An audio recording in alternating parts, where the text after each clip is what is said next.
back everyone. This is a slightly unusual video because it's really just a sort of a photo diary to set the scene for flights that I will try and do in virtual reality and post as individual flights, but as we'll see, some of them are really quite long, so whether I will get them done and post, I don't know, but I'll try and do one or two of them at least and post them as flights to give an illustration of what it was like. I'll probably set the conditions to strong as well to make them quick and reliable as flights I can get round rather than dragging them out and keeping you and boring you. But anyway, this is the story of the 20-metre gliding nationals at HusBos Bosworth that were held on the 7th to the 15th of July 2018. And by this time I was flying with the Yorkshire Gliding Club, and I was flying solo there, and I was flying glass fibre planes. I don't think I flew anything wooden up there. No, they had a K8 for a bit, but I never did go in it. So in early 2018, CFI Andy Parish mentioned in passing, back in the April actually I think it was, that he was thinking of taking up to 3 people with him to the 2-seater nationals that were going to be at HusBos Bosworth that year, and he was going to take down our high performance 2-seater, a DG1000 call sign Delta Sierra 2, to these 20-metre UK nationals in July, and that I might find it useful to try out there. I didn't really hesitate to register my interest, but he made it clear that a crewing commitment for all 9 days of the competition was required, and he reckoned that each crew member should get around 2 days flying, which was fine with me. And as the day got nearer, I started to feel a little apprehensive about how physically demanding all this might be on a creaking old body, but I was bolstered up by my great partner, Trish, and a complete lack of sympathy from Andy, sort of carrot and stick as it were. So just as D-Day approached, I happened to be on Facebook, the Northern Gliding Group, and mentioned I was attending. And a guy called Gill, who was the CFI and manager at Lueni Park in Denbigh, he popped up and said he was short of someone to fly as second pilot on the Tuesday of the competition, and would I like a day flying with him in their DG1000, I think it was a DG1000M they call it. It had a pop-up motor anyway, but it was a DG1000, pretty much like the one we had at the club, albeit heavier because of the motor in it. And its registration was Golf Oscar Sierra Oscar Romeo, G-OSOR or GOSOR, haha. And so immediately I said yes. So things were looking up, and then the superb run of good weather we'd been having in the UK seemed to be holding up well too. And in the event, Chris needed me as P2 for many of the days. I think it was 4 days I flew with him. I think we'll find out as we go along the video. Because he had to have somebody in the back seat on each flight to be allowed to fly on the competition, because it was a 2-seater class.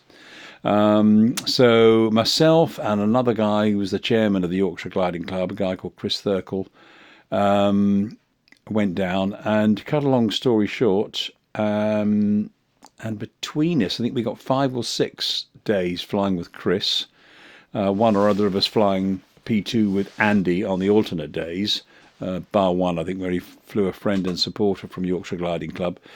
But the weather was outstanding.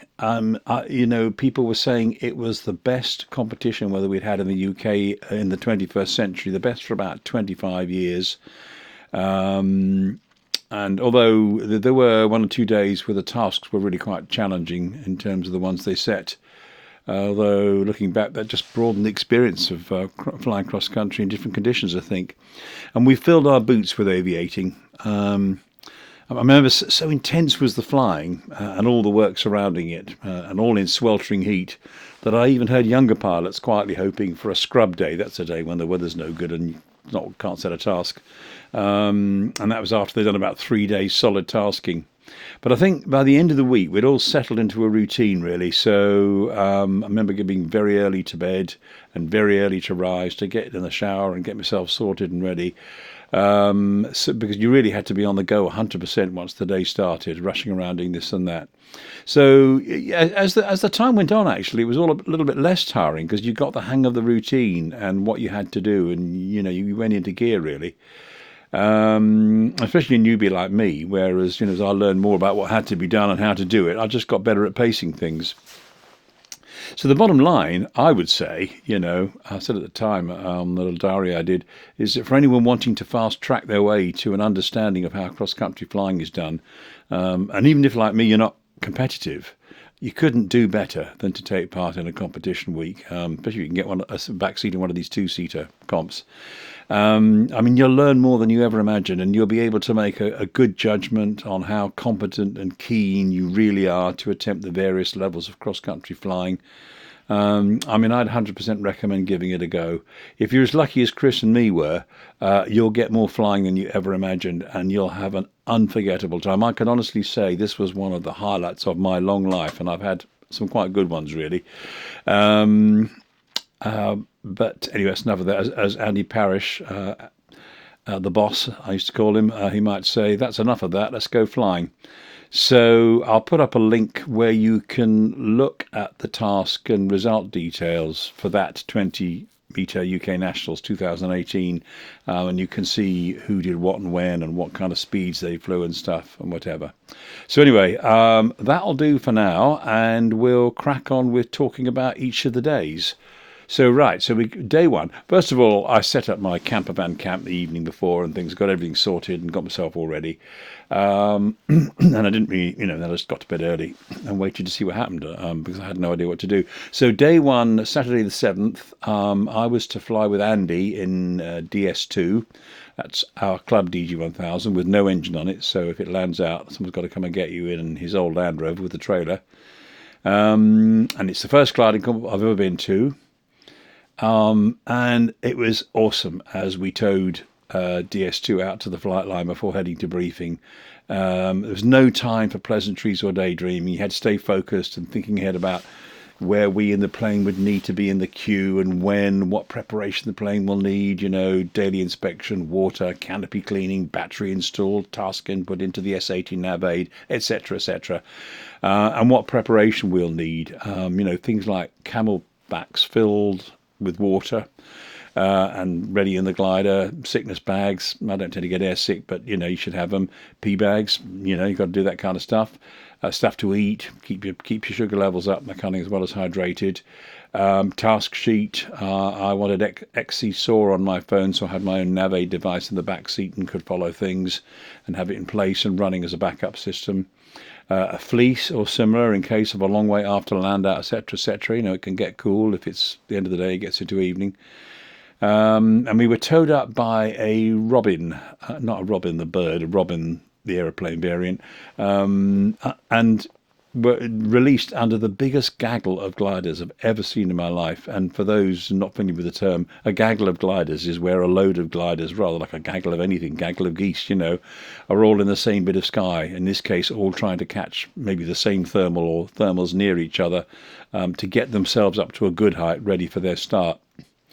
I seriously wonder if we can be expecting to put DS2 into their company. But Andy in the front, of course, is well seasoned and it doesn't faze him at all. It would completely faze me having to sort of circle well with all these gliders.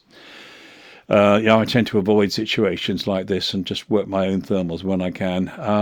It's not really an option here, but for someone like Andy, it is just a day in the office. And so in we go with me with my top straps loosened, helping on lookout. And I needed the top straps loosened. Sorry, tongue-tied here. The top straps loosened so that I could lean well forward in the seat and peer out into what would otherwise be blind spots, above and behind the wing where perhaps Andy wouldn't be able to see, because you've constantly got to watch out for other gliders that you might be heading to get too close to. But once you get off on task, the number and the busyness of gaggles generally decreases, although on some days, especially a blue day where there's no clouds, if there's one glider in a thermal and marks it and the others see them, well, they'll all head over there and form a gaggle because it's the only way they know that there's a thermal that's working. So on this day, I actually got to fly about a third of the flight, and I managed a couple of good climbs in thermals. But I didn't like the thought that any slow centering by me would lower our average speed. And I reckoned I could be more useful, cloud and glider spotting and, giving a second opinion on energy lines and that kind of thing. And that I could get as much out of the flying from observing and learning, really. Field selection especially, as there aren't a lot of good ones in places when we're on this flight. And I'm not practiced enough in field selection, so I can always just look down and say, well, where would I go here? If I was low, where would I go there? Blah, blah, blah. And we do get a bit low coming out of Oxford. And I learned, how much time can be taken up recovering from a low height. I still think, where one can, it's better to get high and stay high because it's money in the bank, really gives you more time to think and puts you under less stress. But you got to go with good climbs. I think what happened in this case was the sky is a constantly changing thing, and it really doesn't take much to end up making a miscalculation. And I think in this case, we did really. We didn't look ahead and read the sky quite right. So, and we didn't adjust our style and things. As we crossed this bit of terrain, which may have been the reason why the sky wasn't generating, the ground wasn't generating such good thermals. Anyway, we recovered things, and the lift at height, because the day was getting late. So that was the other thing is, it can be a bit harder to get into thermals from low down late. But up high, they tend to be wider and gentler and smoother. Another reason for staying high, really. And it picks up, and then we complete the task, I think, at 92 kph, which is acceptable enough in sports flying terms, but not enough to put us near the winners. And the task that day was to go from HusBos start west to Chatteris to Oxford East to Norman Cross to HusBos East, and that was a total of 346.3 kilometres. So that was day one done. Can I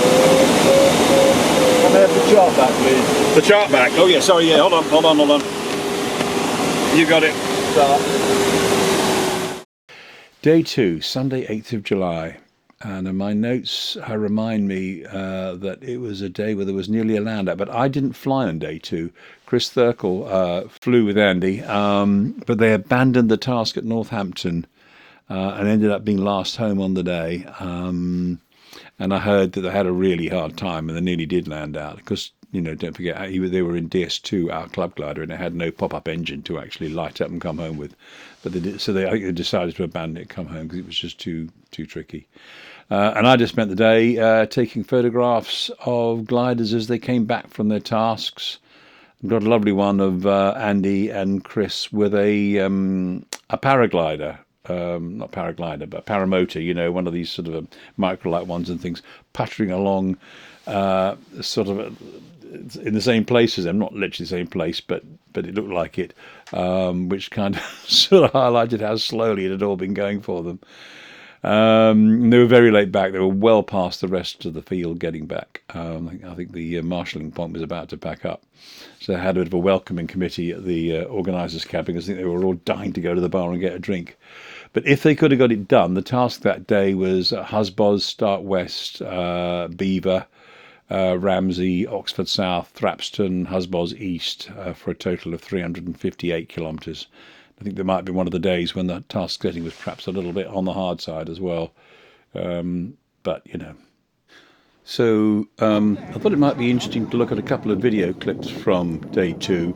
This is DS2 on aerotow, and sorry the camera doesn't manage to keep it in focus all the time as I sort of zoom in and zoom out. But she's fully loaded with water ballast, and if you look at her, you can kind of see with the way the pilot's having to correct with a bit of rudder to stay behind the tug and also make sure the wings are kept level.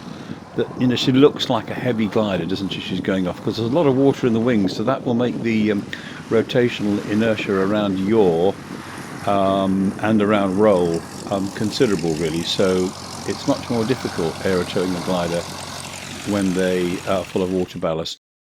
And this next clip is just showing a glider on a long final glide, and again the camera struggles to keep it in focus until it gets quite near. But it shows you how flat the glide is on these modern gliders. They've got a glide angle of one like this. It's probably got something like 5 to 1, I should think, at speed. and he's busy dumping water ballast as he comes in. You can start to hear the whistling as he gets close. You can see the water ballast just about being dumped as he goes by, starts to open the air brakes. And of course they want you to land as long as possible because there'll be other gliders coming in behind you and you don't want to block the airfield, because they could come in very soon indeed behind you if they're all racing for a finish. And he's still dumping water ballast as he comes down onto the ground. It's quite spectacular really. And then it's fascinating to see just how far he rolls, having touched down, looking as though he's still got quite a lot of water ballast to get rid of. I don't know if in the ideal world, I think you probably should try and get rid of all of that before you touch down. But if you're very careful and don't bang it down too hard, I'm sure it's all okay for these experienced pilots. But just look how far down the field he sort of manages to keep rolling. It's quite remarkable, really. And of course he's got brakes to stop at the end, and he's not anywhere near the other planes, although it looks like it in the long shot. Day 3, Monday the 9th of July. Yes, now it was my turn to fly with Andy in DS2, our DG1000 that has no motor. And it was going well. It was going very well, really, until suddenly it wasn't. And we just couldn't find any lift, and we were forced to do a field landing, not that far from the end of task, really. I think we were about 270 kilometres into a 304 kilometre task. But the ground we were over was completely shaded, and there just weren't any good thermals coming off it, and we just could not find anything, and we weren't high enough to get out of the area to where there might have been thermals. And we landed in a stubble field on the outskirts of Daventry, I think. And that's a flight I might try and do in VR if I can somehow set this point in Daventry as the end of the flight, and I'll do a field landing into the virtual reality field. And I remember shortly after we had landed out, the sky kind of mocked us by getting sunny again. And I think we maybe even seen 1 or 2 gliders happily catching thermals and going on their way. So it just shows you how cruel a sky that's cycling around between cloudy and nice puffy cumulus and thermals caused by sun hitting the ground, how cruel it can be, really. Anyway, we weren't far from home, so it wasn't a bad retrieve. And one little thing for me that was great was I used to be in a rock and roll band back in the 70s, and we got together around this time, around 2018, and went into a recording studio at a place called Worm Leighton, studio called Monochrome Studios, run by the great Tom Gittins, really great studio engineer and producer. And funnily enough, I think just before we got too low to be for me to be just looking out the window casually, we were circling in a thermal right by Monochrome Studios. So that was a bit of an amusing thing. And the task that day was HusBos Start West, then Oxford M40 Services, Northampton South, Winchcombe, HusBos Control Point East, HusBos East, and that was a total of 304 kilometres if you got it finished. So that was day 3. Day 4, Tuesday the 10th of July, and I've got it in my diary as the day from purgatory. And for the first time I was flying with Chris Gill in G-OSOR, the Denby DG1000. It's a 1001 or 1000M, I can't remember. My apologies. I might try and put something up on here to see what it was. I really ought to know. And we actually completed 409k. That was the task length, against all the odds. I can't believe how we did this, and it's a testament to Chris's great flying, steely nerves, and also a great bit of good fortune, because there was a field that caught fire in this heat wave we were having. Everything was very dry, and this a field of wheat or something, or barley, had caught fire in the middle and was burning happily, and gave us a real marker for a smoky thermal that took us right up to, well, I think, a cloud base that wasn't there, because I think this bit of sky had gone blue. But the day started badly because we find we've got a flat tyre on G-OSOR and it needs changing.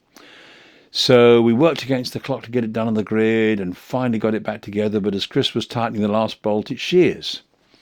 So we were able to remove the sheared bit from the back plate with pliers to turn it, but the HusBos workshop manager was tugging, so they can't advise if they'll have a spare.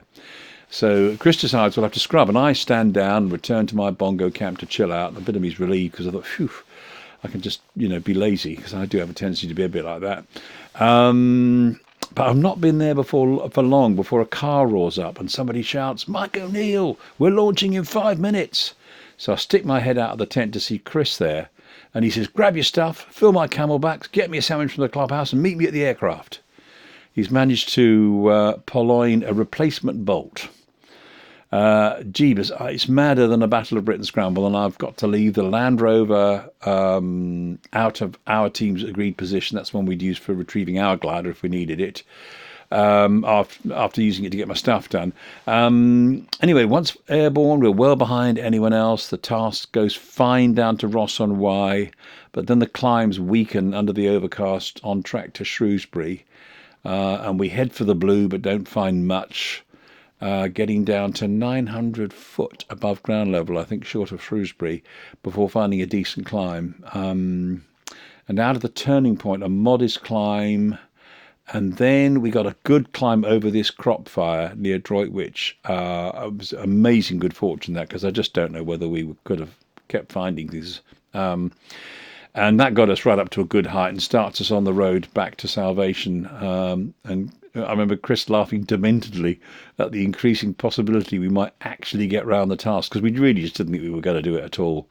And then we tracked over ground sources as the day died to find enough to top up and get home. And also I remember as we got back towards HusBos, the sky still started to have cumulus in it again, and they were sort of flat and gentle thermals underneath them, big wide gentle thermals, because it was late in the day, but you knew where to go to get enough just to top you up. And the flight time that day was 6 hours and 12 minutes, and I had some serious discomfort in the knees and derriere before being from being sat stationary for so long. And Chris makes sure he lands long, because they like you to land long so you don't block the field for other gliders. And this is a clip coming up now of Chris doing the final glide on that day, and it gives you an idea of what it's like doing a final glide at 90 knots in a glider that has a glide ratio of something like 50 to 1, I think it is, maybe 55 to 1, I can't remember, certainly 50 to 1, I think.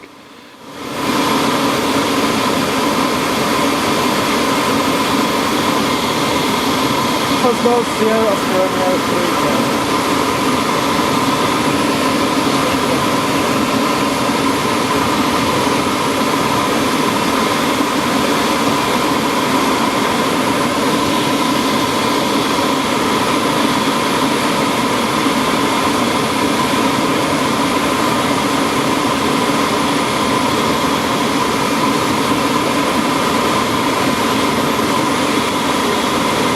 Look how brown that golf course is. Hey? Golf course is very brown. Oh, yeah, yeah.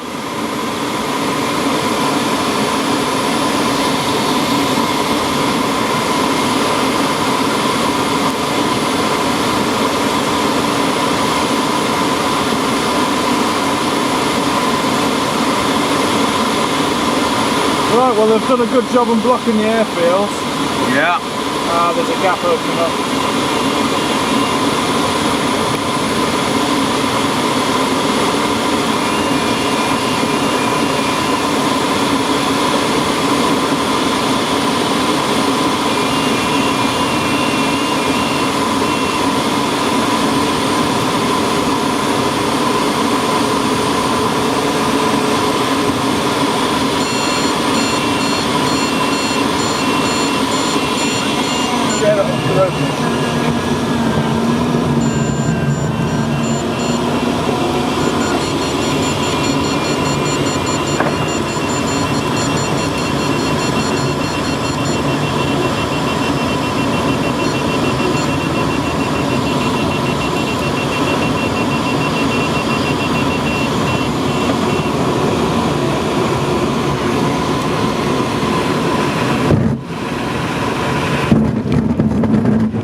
Still full, at least. And the brakes work. Good, excellent. Now that's what you call landing long. Absolutely. And the task that day was HusBos start west, toaster, Ross on Wye, Shrewsbury, Swalcliffe, Lutterworth, HusBos finished west, and that was a total of 409.63 kilometres. So that was day 4, and that was that was really quite a tough day. But there was tougher to come actually. That was sort of tough, but at least it went along. Day 5. Yes, Wednesday the 11th of July. I've got the Stratus cleared, but it meant a late start and a shorter task. That's right, I didn't fly that day because Andy Parrish, the boss, took a visiting friend as P2 in DS2.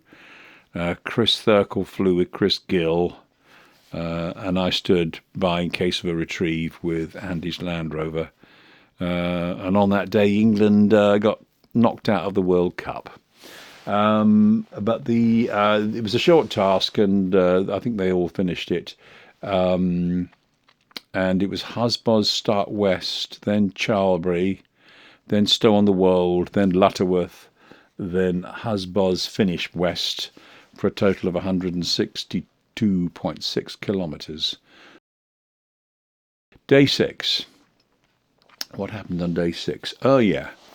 Day 6, that's right.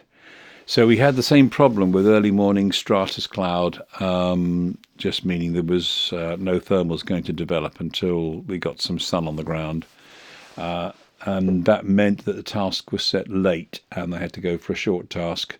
And I flew with Andy Parrish, the boss, in DS2.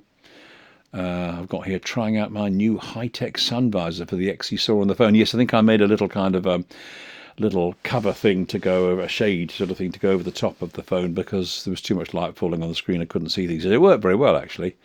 And we came third on the day, which was good. And I think we did 2 things very right. And I like to think I played a part in that, actually, because the tendency is to want to sort of see where the experts are going and go there too, because if they think it's good, you're probably best going there. The only thing I think about that is that, of course, if you do that, you're really just doing what they're doing and you probably won't do it as well. And a bit of me thinks, well, I'd rather go my own way and be damned a bit, really. And I noticed they were slightly going off track to the right, the main pack, but straight ahead of us, I thought there was a good-looking cloud that we could go to and go from there. So I persuaded Andy to do that, and we went for that one cloud, and it worked well, and on we went, and that gave us a bit of a jump on them, actually. Then I think was it when we rounded Newport Pagnell? I think we just gone past the Newport Pagnell turning point and took a climb, and as the lift started to drop off a bit, Andy was thinking we ought to leave it because, you set yourself a target on the Macready thing for what kind of thermal strength is worth stopping in. But I think you've got to actually be a little bit flexible about that. And I could look around more than Andy because he was busy flying the thermal, and I didn't see anything particularly interesting to go to next that was on track. So I suggested, well, why don't we stay in this thermal? I think it might pick up the lift again, and it gives us more time. I can look out and things and see whether we can find something that looks good to go to. And the other gliders have already left this thermal and were sort of heading off into this not hugely promising bit of sky, which I think they paid a penalty for. And we stayed in the climb, and it increased towards cloud base, increased quite a lot. So overall, it was a pretty good climb. The last 1,500 feet was a very good rate.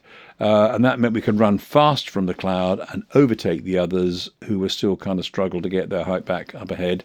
And as I say, we ended up being third, which is, against the level of competition we were flying, that's pretty good, actually. I mean, I think we were quite pleased with that. And the task that day was HusBos start east, Calvert Rail Junction, Newport Pagnell, Charwelton, that's how you pronounce it, Lutterworth, HusBos finish east for a total of 155.65k. And that was day 6. So on to day 7. Day 7, yes, Friday the 13th of July, appropriately enough. We got the day from hell, and I flew with Chris Gill. and we managed 360k out of a task distance of 395. Amazingly, only lighting the motor, 35k out from the finish. And it was a grim day. They'd set the task over optimistically, really. And it was blue, I think, as we set off from HusBos. I'm trying to remember the exact sequence, but we were flying east to Higham, that's right. And the climbs were okay at first, but it soon became blue, that's right. And then the climbs weakened, and there was quite clearly a strong inversion. And the height of it appeared low, maybe 3,000 feet, maybe a bit lower, but could have been 3,000 feet, let's say. And we were rarely, throughout the whole flight, I think we were rarely above 2,500 feet. We were very often under 2,000 feet, and we had several scrapes away from less than 1,000 feet. On one occasion, we joined DS2, our club glider with Andy and Chris in it, and other competitors. We joined a hang glider pilot circling over, I think it was St. Neots, which must have been interesting for the hang glider pilot, having all these great big glass fibre birds all sort of swooping around him. And apart from the start of the first leg, we only got one good bit of sky, and that was as we came back from Higham and we rounded Northampton at the end of the second leg, where we had to turn Northampton west. And it was already late in the afternoon by then, but we had to go back out east to Ely, back into these dreadful conditions, now late in the afternoon, and it just seemed impossible. But we managed it. We managed to turn Ely Cathedral low, low by cross-country tasks. And then after that, it wasn't so much if, but when we called it a day, as each, climb was about 0.5 or 1 knot. Each thermal was very hard won and only took us from, let's say, 900 feet to 1,500 feet in gaggles, so no pressure there. And in the end, at 35 kilometres out and at about 800 feet, Chris called time and lit the motor, and we went home. So we ended the task at that point. And I mean, it's a testament to Chris Gill's skill and tenacity and ability to sort of work and handle many different things under pressure, that we managed to do what we do. And I remember him being really annoyed, saying that our average speed was dreadful, something like 50 kph. And I had more time to think and look out than him, and I was able to cheer him up by saying, well, I don't know, Chris. I said, I think everyone else is having the same problem. And as we went along, I said to him, I can see more and more gliders in fields, people who'd landed out and stuff. So I just sort of said to him, just keep going and see how we go. It might be better than you think. And sure enough, it was better than you think. And I think Chris won the day. He won the day. Quite incredible. And that was despite not getting home.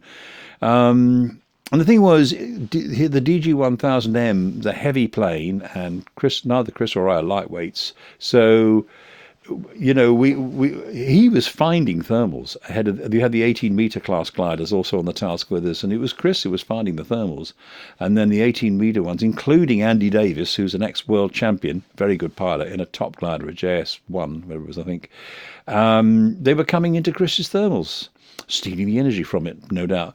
But because they were 18-meter single-seaters, they could climb higher in it, and I think they could get on final glide, whereas we just couldn't do it. We just couldn't get this heavy beast.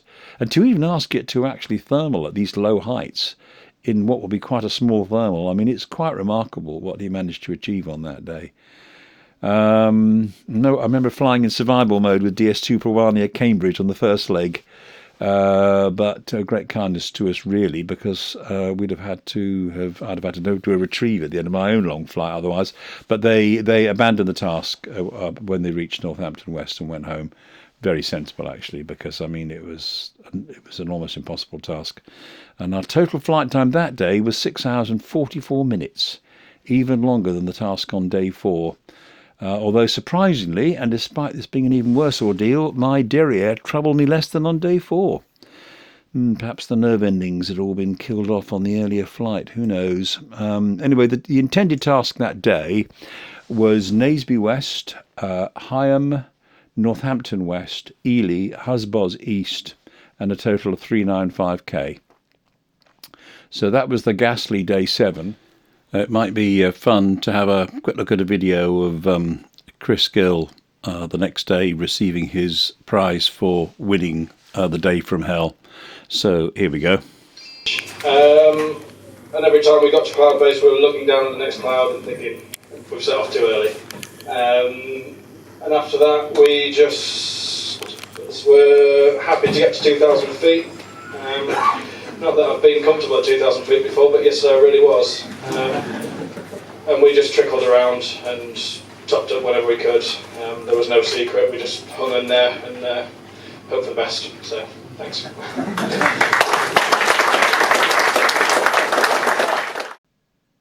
Right, day 8.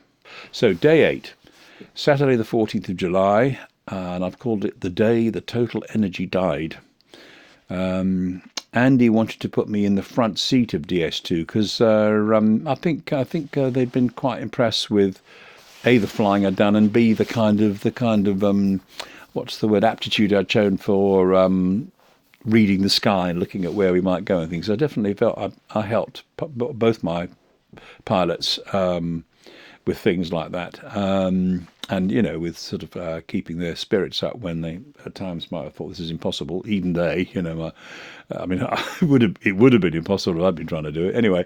So Andy wanted to put me in the front seat, and it's just as well I said I'd rather not. I just felt that I'd like to see our teams do well, the teams I was flying with do well, and it's very good of them to let me fly, but we wouldn't do nearly so well if I flew.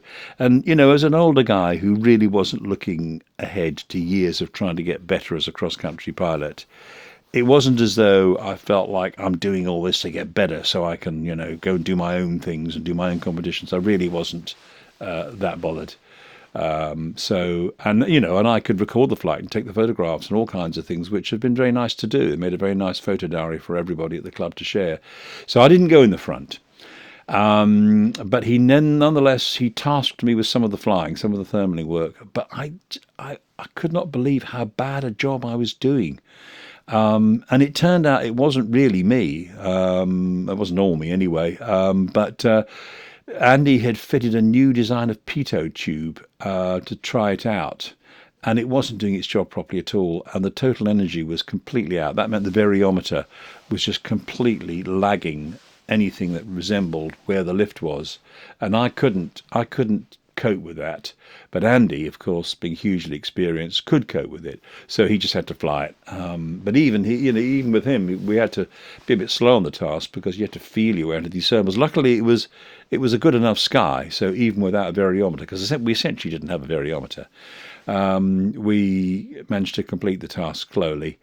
But we weren't really happy bunnies, although we did enjoy a good banter about our misspent youths somewhere near Worcester, in an easy bit of sky. Well, easy for the boss anyway.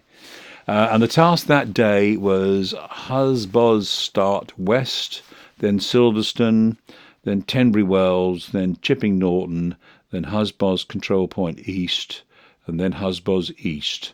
And that was a total task length of 315 kilometres. So that was day 8. And then we come to day 9, which was the last day of the task. And I've put here the last day of days in a week of weeks. And it was a magnificent day. It was a racing day, all right. The task set was 426k, and I flew with Chris Gill, and we romped round at 112 kph to finish third on the day. And I think the first 3 places were separated by only decimal points on speed. It was so cool flying that day. I entertained Chris by singing Tom Petty's "Running Down a Dream" and tapping out on the drums on the console.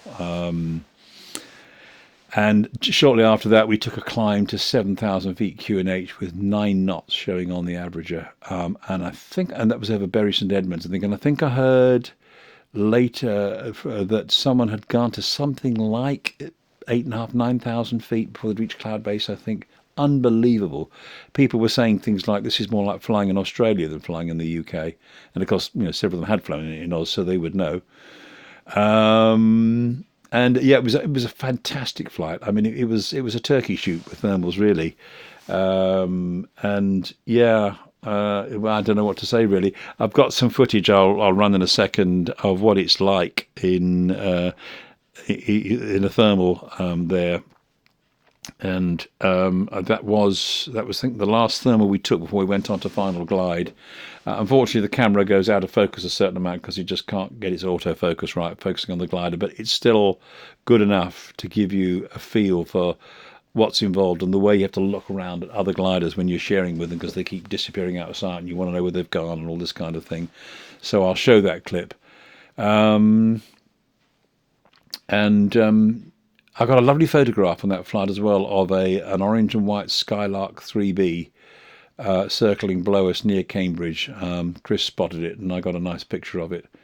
I wondered what the Skylark pilot thought of the day and what he was doing with it. And I recall reading that it was a Skylark 3 that many years ago did the first 500k flight in the UK. So that's an interesting little bit of, unimportant news or whatever it is, just known facts or something. Anyway, the task that day was Naseby West, Bury St Edmunds, Northampton West, Littleport, and HusBos East, and the total was 526.17 kilometres. And that pretty much wrapped up the week. And yes, Chris came third on that day. I said that, didn't I? That pretty much wrapped up the week. And most people packed up and went home at the end of the competition day. I suppose it was helped by the fact that it was such a good day. They'd all managed to finish the task in good time. And I basically had what I call the field of dreams to myself that night in the camper van. It was made such a contrast to just be all alone in the middle of that grass airfield in my camper van, because I wasn't going to rush home that night. And then I, got myself slowly sorted out in the morning for setting back. And it was really rather eerie, because where there'd been so much life and so much chat and banter after everyone, spent 9 days talking about their tasks and telling war stories and that kind of thing in tall tales of daring do and stuff, there was just empty chairs and things and, not marquee things, awning things and stuff. It was really quite spooky, but it was a fantastic week, absolutely magnificent. And I'm just looking at what I wrote about this. Yeah, all quiet and deserted, bing dong ding dong. It was a truly amazing week. Yes, it was indeed. Summary figures, yes, for the days I flew, and I had 2 rest days. The total kilometres of tasks set that I went on was 2,000. I can't quite work that out, really. No, I can't work that out. Task set 2,352k. Task completed 2,317k. So yes, so basically, I think it was only that one flight where we there was one where we landed out and one where we had to sort of end it before we got home. But so yeah, I got to fly 2,317k. And a total of 34 hours and 47 minutes in the air. Total hours on task 24 hours and 32 minutes. I'm not sure of the exact total distance that DS2 flew, but I suspect it was around the 3,000k mark. Impressive, I've put at the end. I doubt she'll see a week of flying like that again for a while, and I don't think she will. I'm not sure if she ever will, really. I mean, quite incredible. So how lucky was I to have that experience as an average pilot of very low P1 hours, only 100 in my whole flying career, really.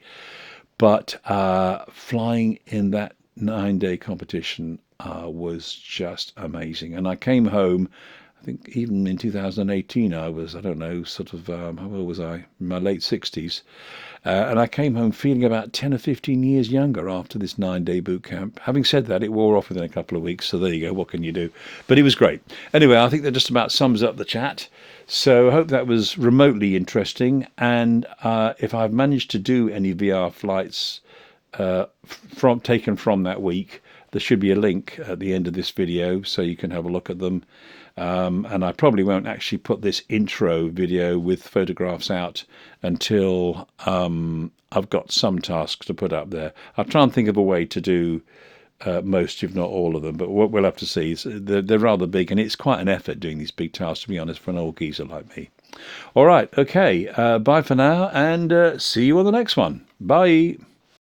Hold just a second, not quite bye. I promised to show you the video clip of what it was like taking a good thermal. I think it was the one that got us onto final glide on day 9 at the end of the task, to give you an idea of what it's like wheeling around in the sky and trying to outclimb a competitor. The camera goes out of focus a certain amount because it can't quite cope with refocusing with the canopy in the way and things as well, but you still get the feel for it, the drama of trying to look out for gliders that are crossing over above and behind you and through the sun and all sorts. So anyway, here it is, just by way of a play out, and this really is bye for now.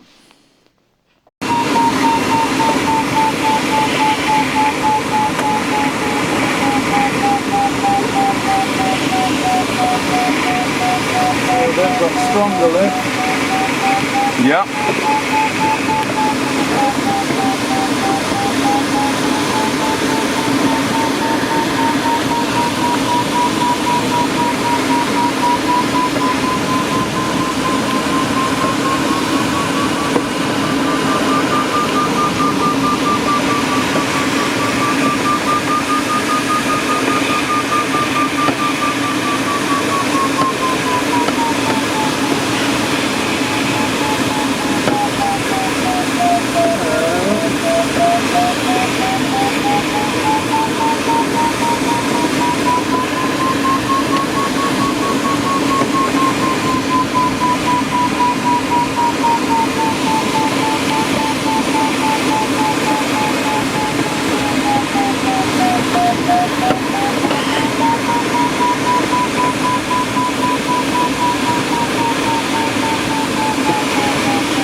Where's Julian gone? I haven't got him.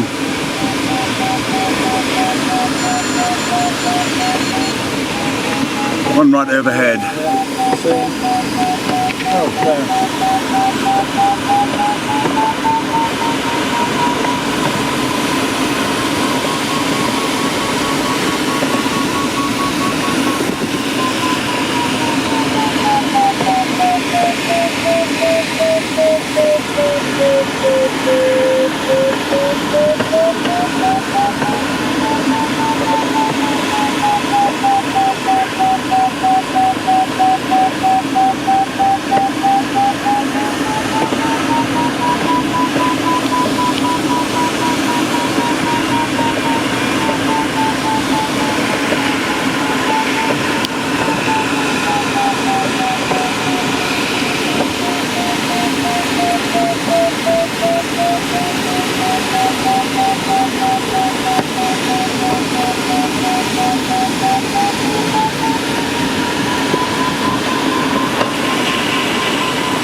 So what final observations do I have about this extraordinary 9 days in 2018? Well, first, as I heard many seasoned pilots say, it was hard to recall when a UK competition had been blessed with a full 9 days of such extraordinary weather for cross-country flying. Many great tasks were undoubtedly flown in various parts of the UK over this period. But for me, the achievement that stands out is that of Paul Smith, a pilot from Oxford Gliding Club, where I learned to fly. Oxford Gliding Club only flies at weekends, so anything you want to do is to be done on weekend days. Paul flies a Mini Nimbus, I think, which is a good machine, but it's only 15 metres span, and it was designed back in the 1970s, so it won't be as hot as the latest hot ships by any means. But nevertheless, on each day of a 2 weekends spanning this period of the competition, Paul flew 500k tasks. And when I used to fly at Oxford Gliding Club in the early 90s, a 500k task was a pretty big deal. So to do 4 500k flights back to back, even today in the UK, is a fairly rare thing. And that's an obvious understatement, I think. And of course, modern GPS nav aids arguably make flying a task easier and quicker than the old map reading days. But even so, they can't create thermals on track, you know. My next observation is that in the two-seater 20-metre class anyway, the great majority of competitors in the 2018 Nats flew machines with pop-up motors. And whilst this might not give an advantage on flying the tasks, it might possibly even be a disadvantage in very light lift conditions, since they're effectively flying with ballast that can't be dumped. It is a big advantage in that you don't have to consider the consequences of a land out and a potentially long and very tiring retrieve afterwards. On the day from hell, for example, as I call it, that I flew with Chris Gill, if DS2, our DG1000 without a pop-up motor, had landed out far from home, then I would have had to complete a flight of nearly 7 hours before jumping in a car and towing a trailer to go and bring them back, potentially involving several hours of driving and hard work. And then I'd have to be ready to rise early and fly the next day. If I was flying as P1, then that would undoubtedly handicap my performance, I think. So what did all this do for my personal development? Well, I returned to my club airfield at Sutton Bank and found at first that ordinary flying was a bit underwhelming after what I'd been through, because it was such a high. Just, waiting in a queue to fly a club glider on an average day for no particular set task or anything was a little bit kind of way down there. But it did rekindle my desire to start flying cross countries again, even though I was getting on in years and still really an apprentice at doing things like that, because I'd only ever done like 100Ks in the past and only a handful of those. But the rest of 2018 didn't offer much opportunity, really. The weather went back to its normal flaky UK self, and I live a minimum of 2 hours drive from Sutton Bank anyway, and if the traffic's bad, you can add an hour or two on that. That was always a negative for me. But in 2019, I did crack on, and I went on a couple of flying weeks, and flying an Austere, I did a 3-hour flight in the blue, which I think was the longest of the day, actually. So, I was really kind of doing quite well with the way I stayed up in the blue. And then I did a 5-hour flight on a real racing day, real racing conditions in the Austere. I remember the logger showed up, I clocked up 500k.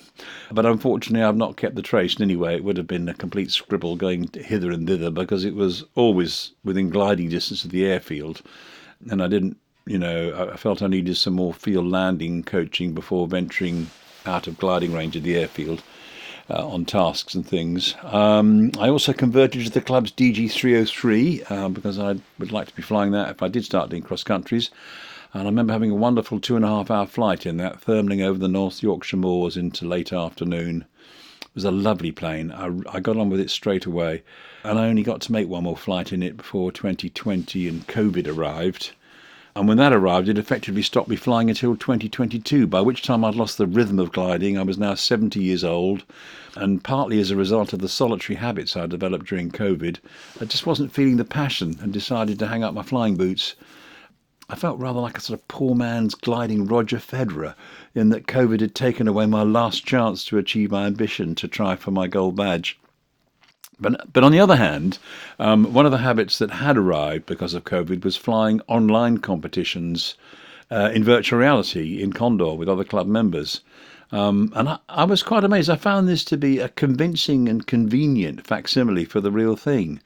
I mean, it was something I could do when I wanted, without, CO2, environment polluting, time consuming commuting, with no requirement for fitness to fly and so forth. I could fly anywhere in the world in a range of gliders on a range of tasks, and all of that for no more than the cost of a PC and VR equipment. And I could fly in company, either online with others or with my ghost from previous attempts over the same task. And all this, should I decide to return to the world of real gliders, and provided I remained aware of the limitations, of course, should help me to maintain and even improve my soaring skills, as well as on how to use modern navigational equipment. Condor 3, for example, now includes a customizable LX9070 in some of the gliders, like the Duodiscus that I often choose to fly. But, like Maverick, in Top Gun, I've always liked flying alone and going my own way. So me and old age will probably carry on happily in the world of virtual gliding, where the sun shines and the thermals can be what you want them to be, where the accidents don't have consequences and the CFI isn't asking to do a check ride with you. There's no queue you have to wait in to fly. And where I can sort of render my understanding of what it's like to be flying a real glider, and I can sort of render that onto the very realistic sensations that VR gliding can provide. So, anyway, I'm starting to wax lyrical in a parody of John Lennon's Imagine, I think. So for now, adios amigos, happy days, and see you next time, hopefully when I fly some of these tasks in virtual reality. Okay, bye for now.